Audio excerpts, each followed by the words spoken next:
টানটানা এই তো ড্যাং ড্যাং করতে করতে কাজগুলো শুরু করে দিলাম। আমার কাজই হচ্ছে সুন্দরকে বান্দর বানানো আর বান্দরকে সুন্দর বানানো। তবে এই সুন্দর আর বান্দরের মধ্যে থাকতে থাকতে আমি নিজেই বলদ হয়ে গেছি, জানো।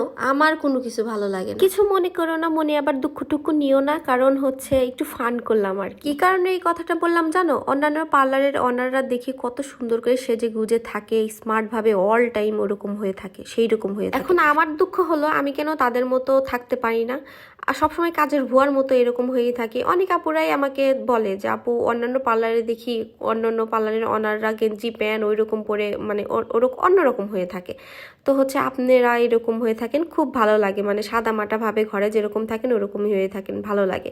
তো আসলে আমি বলি যে আপু সবাই তো সবকিছু পারে না, সবাইকে সবকিছু মানায়ও না, এটা হচ্ছে নিজেকে দিয়ে কথা। তো হচ্ছে যাই হোক, কিছু মনে নিও না। এই আপুটার হচ্ছে মেয়েটা আমার সাথে অনেক ফ্রি হয়ে গেছিলো, ও হচ্ছে একটু মাথার ব্যান্ড পরবে সেটা ও আমার হাত দিয়ে পরে নিচ্ছিল। তো ছোট মানুষ, ওর শখগুলো পূরণ করে দিচ্ছিলাম, একটু ছোটোখাটো যেগুলো করার দরকার করে দিচ্ছিলাম, ও অনেক খুশি ছিল।